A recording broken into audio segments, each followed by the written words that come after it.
Hi, I'm Gail. And hi, I'm Catherine. And we're very happy today to be talking with Dr. Susan Stahl, who is an advocate for women aging. In 1985, Dr. Susan Stahl designed and taught a college course entitled Gender and the Built Environment, Redesigning the American Dream. Since then, her scholarship and activism has expanded to innovations in housing that center on affordability, design, and the capacity for community building.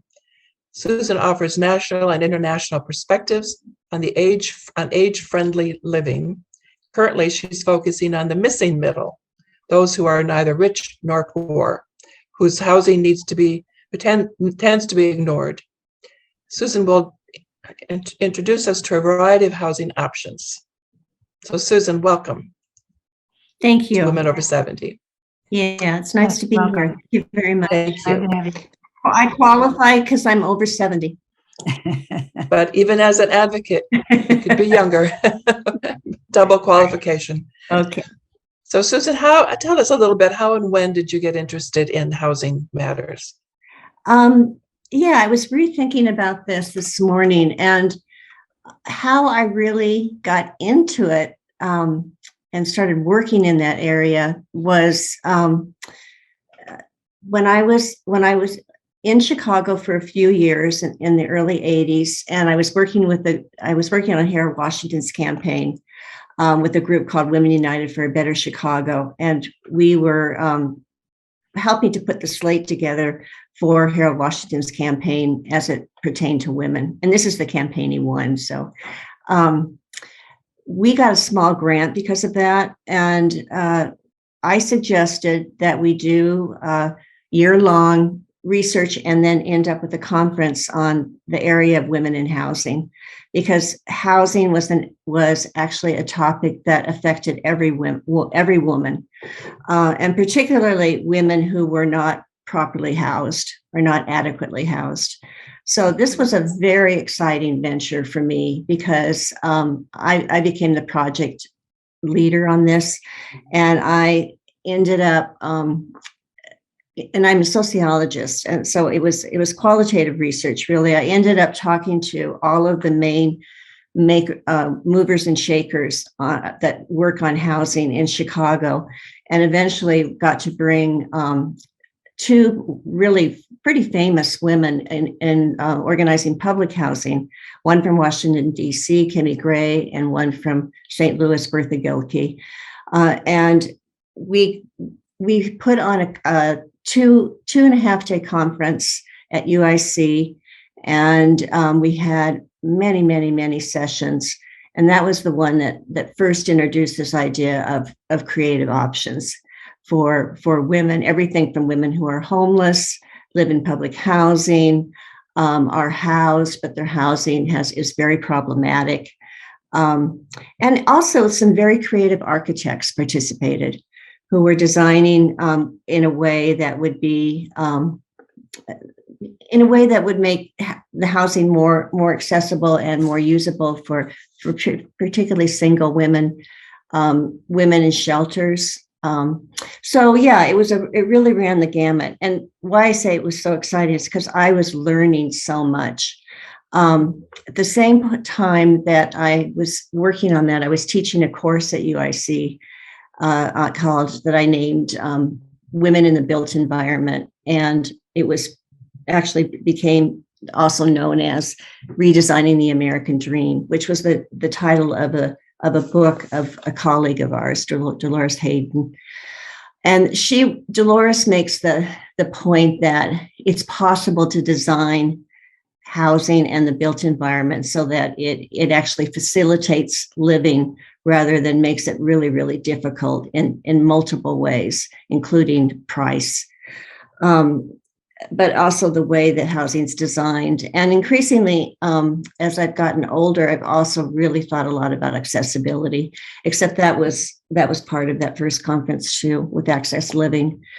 Then the next year, at the end of that conference, I asked people there, and it was very well attended, if we did another one, if we did another year-long project, what would you like it to be on? And there was a large contingent of women from the various 19 developments, public housing developments, and they were very vocal in saying you should focus on public housing, which really is a women's issue because it's primarily female-headed households.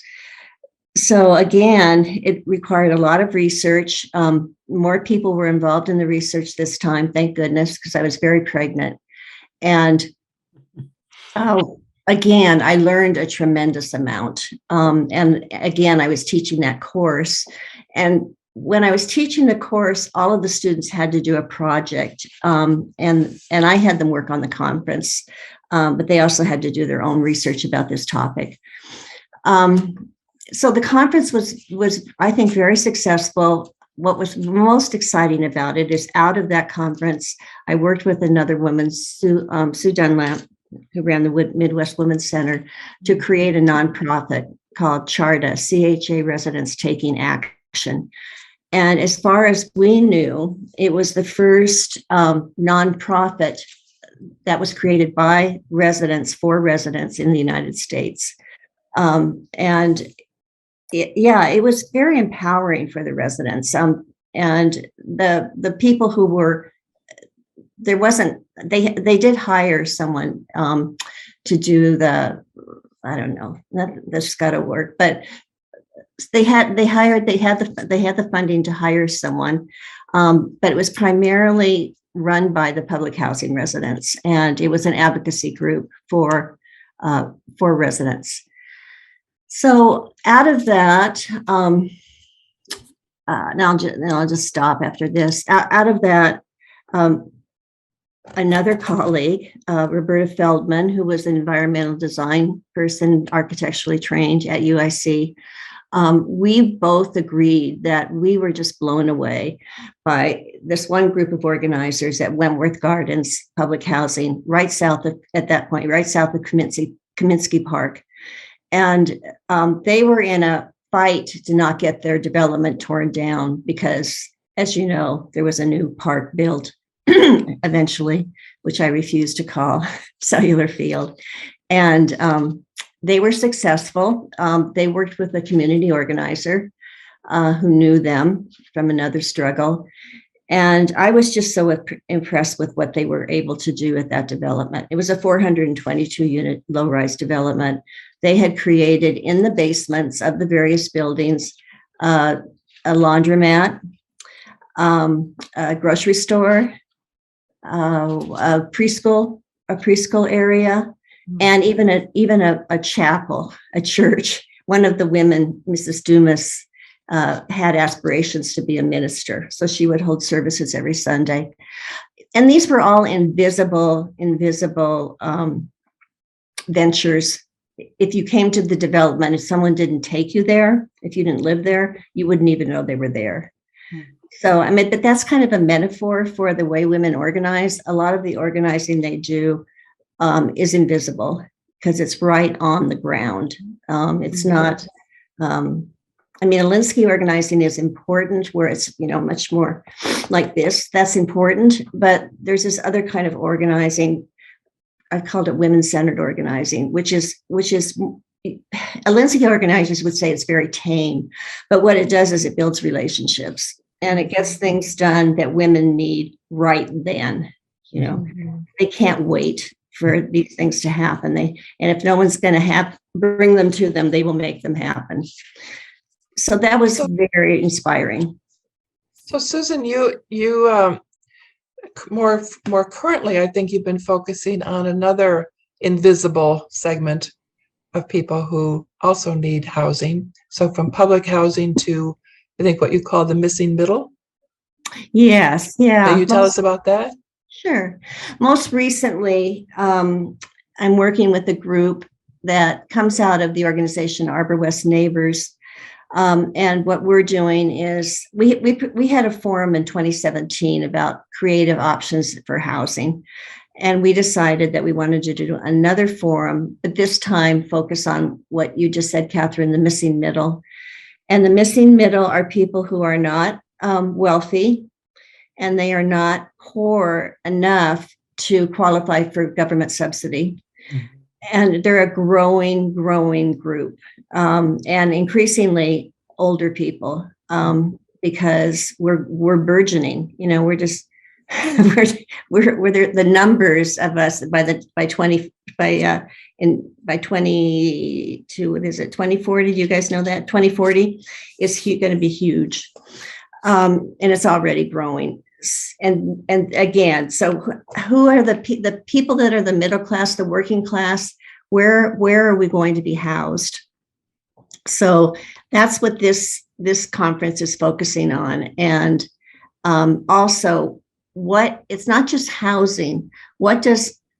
AARP has this concept, the livable community, livable community. What does it look like?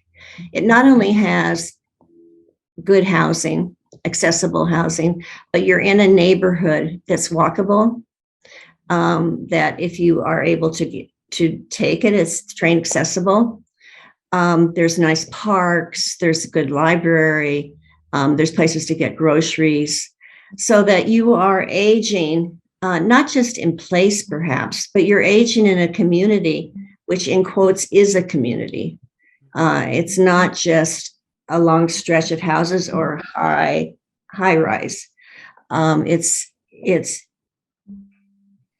based in, I don't know how else to say it, in livability. The environment is a friendly environment. So it's urban planning in a sense. Urban planning is part of it, yeah.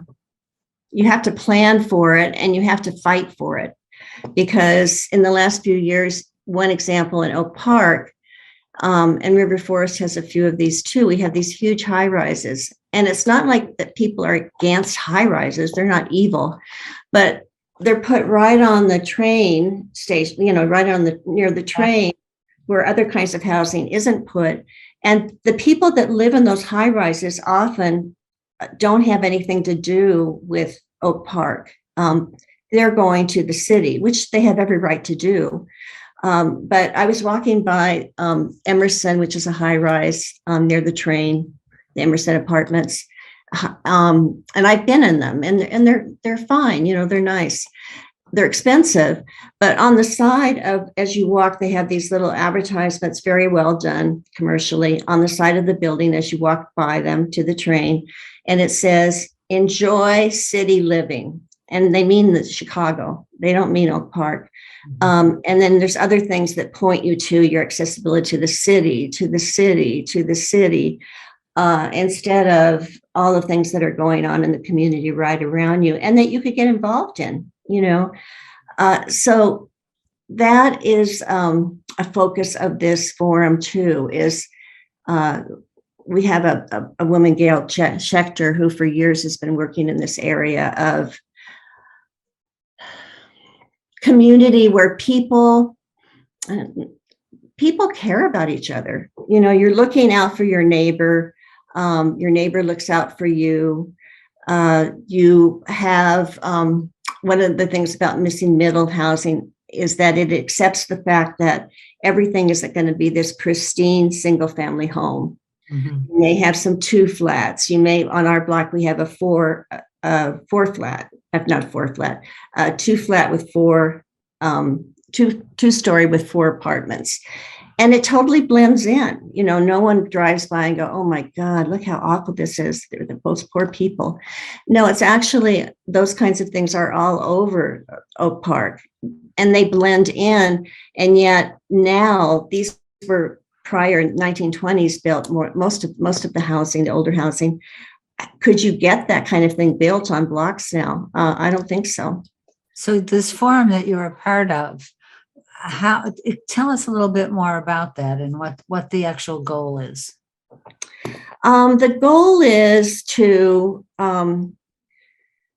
first of all, to get people to, Gail's our keynote speaker, Gail Schechter, to get people to recognize that these issues exist. Because one of the things we're going to do is we're going to show examples of housing that blends into blocks, that is a 2-flat, that is a four apartments or whatever. Accessory dwelling units. Those are the standalone dwelling units that can be in someone's backyard, which are allowed now in Oak Park, or are attached to a garage. Adaptive reuse in a house where you create another floor, either up above or in the basement. If it's an older person, probably if they're going to live there, probably a redone basement is better.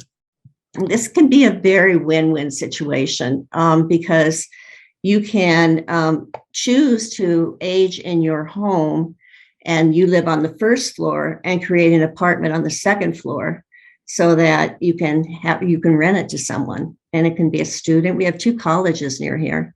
It can be a student. It can be a family member, actually. I mean, it can be a niece or nephew. That can happen with the granny apartments too, where you have them above the garage, which is actually not real accessible for older people, but certainly accessible for many people. And this is becoming more and more common. I'm from Los Angeles originally, and Los Angeles is so underhoused that they are doing all kinds of creative ways to take a lot and get as much housing on it as you can, and not in a way that's offensive. But this is going against the whole fear of people about density. So that's one of the things we're going to talk about. We're going to invite the architect / planner who invented the term missing middle housing, and he's going to put a frame around it. We're going to talk about different kinds of models of shared living, shared housing. I've mentioned some already. When I talked to you before, I told you, and we're going to have breakout groups and experts at each table at the end of the forum. One of the things we'll talk about is co-housing, which is going to happen here in Oak Park in the next 2 years. It'll hopefully be ready to go. Anyway, co-housing is when you have this co-housing is going to be multi-generational, which is another feature of livable communities. You don't silo older people in whatever. And also those places are not affordable for most people. They may be very nice, but $6,000 a month, that's a lot of money. How do you take your home, another issue, and adapt it so that you can stay in it? One of our members and Arbor West neighbors, Elizabeth, was just in the art paper last week, Oak Park Journal. She and her husband has Parkinson's. He was not able to get upstairs to the shower anymore. And they really wanted to stay in their home. They had already adapted space for a room for him. And so they hired someone who is very skilled at this. And he created a shower in a closet, opened the closet up, created a shower. And the other really smart thing he did was that he made the shower so that it can be removed when they sell the house. Oh, interesting. That's another thing people worry about. No one's going to want it if it has understandably, Right. Interesting. There's another model that you've mentioned to me, Susan, and I think it's cooperative housing. Yes. Yeah. No, I talked about co-housing is actually comes out of the Scandinavian countries. In 1960s, it was started. It landed in the U.S. in 1980s, and I've been privileged enough to see about 14 co-housing developments now, in the different parts of the United States, but also in Amsterdam. I'll compare it with cooperative housing, but co-housing is when you each have your own apartment, condo structure, and a full condo. And then what makes it co-housing is a commitment to intentional living and a common house, it's called. But it's a large common space with a very, very big kitchen and capability of serving dozens of people. And it has a guest room, it has a playroom, et cetera, et cetera. Cooperative housing. So when you sell your unit, when you buy in, you're not only buying your condo, you're buying a part of the common house. So when you sell it, you are selling your unit and you're selling a part of the common house. So what that means is whoever buys it has this commitment to co-housing. Cooperative housing is an interesting model too. There's 3 or 4 of these right not far away in Logan Square, smaller ones. They're, I think, 3-story, but they have 6 or 7 units, maybe 8 in some of them. Cooperative housing is when you buy a building with people and you don't own a room in it, you owned a share in the building. And it's, again, intentional community. It doesn't usually have a separate public place, although some people fix up their basements. But if you share a meal, you usually go to someone's apartment. And it is an apartment. It's a wonderful model. It's easier to do than co-housing, but you do own a share. So when you leave, you sell your share. And you get like you decide as you make the rules, but you get like a 3% markup depending on your selling price. And it's again much more popular in the Scandinavian countries. There's also really, really big cooperatives down in Hyde Park. They're huge, and they have the model that I just mentioned, but they don't have the intentional community, because it's just too big. And they've been very popular in New York City. And that's it.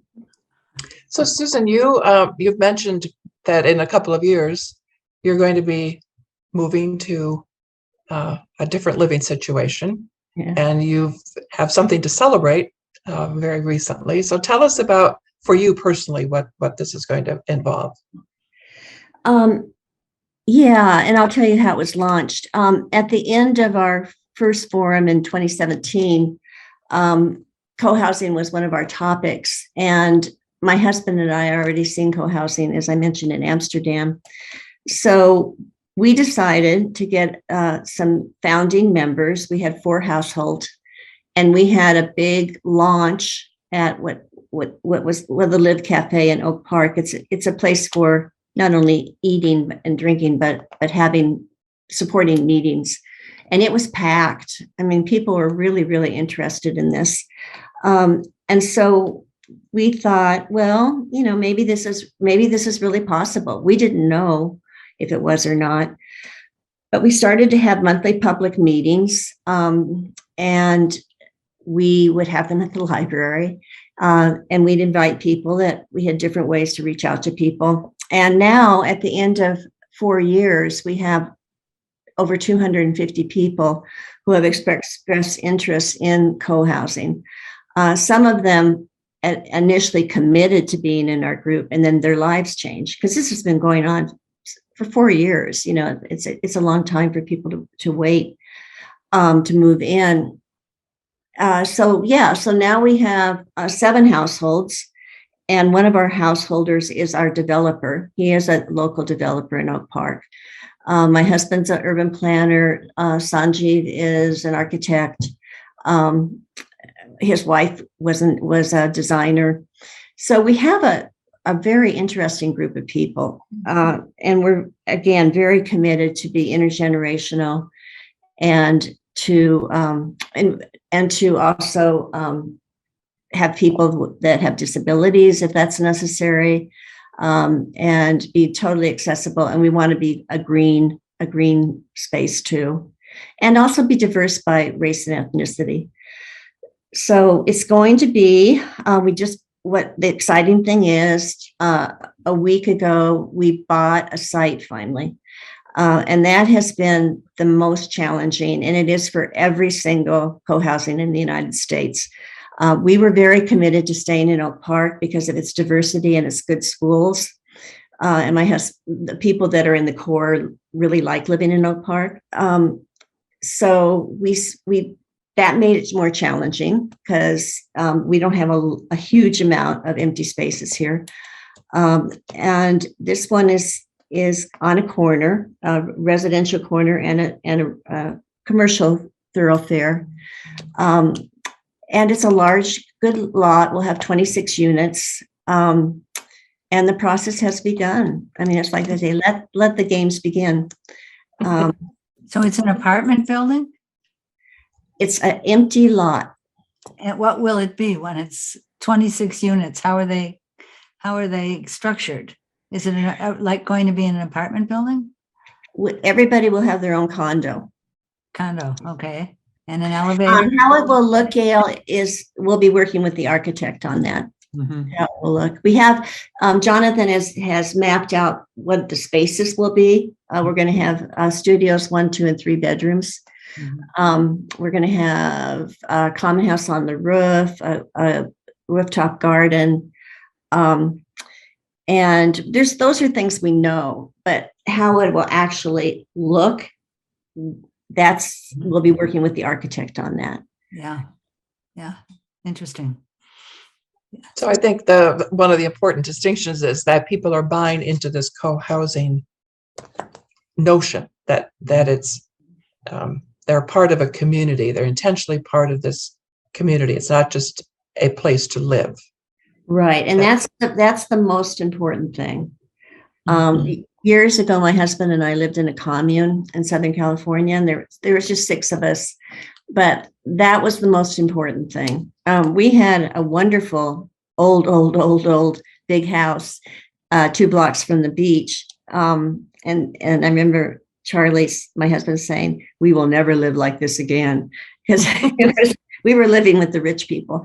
But yeah, we were very committed to this. We ate together every night. And we had to have these meetings to iron things out.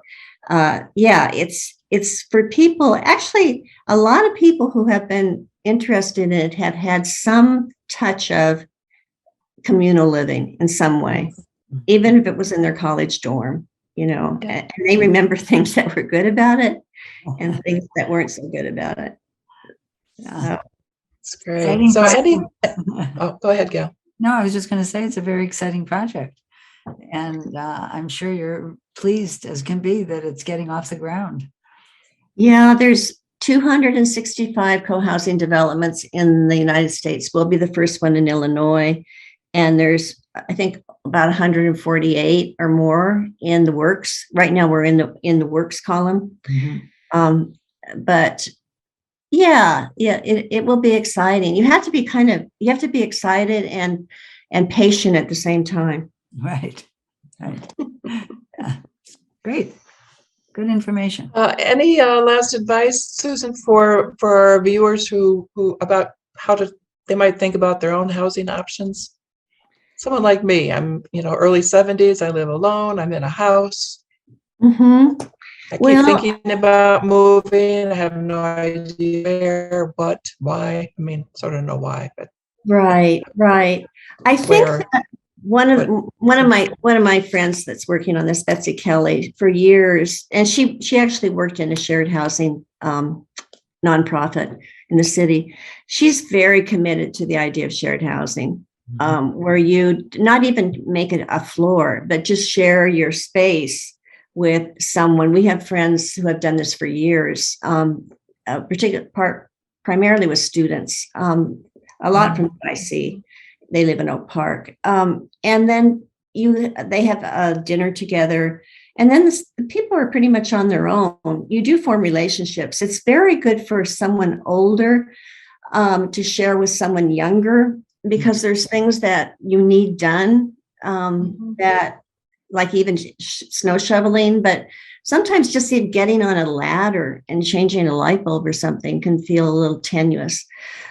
So that's one option that people don't really think of, and it seems a little scary, and not scary, but irritating. Like, I don't know if I want this person in my space, That's one thing. The other thing is if you want to stay in your place, Catherine, and I don't know if you do or not, you mentioned you're not sure, you could do some kind of accessory dwelling, and rent it and raise the price, the value of your home. So, yeah.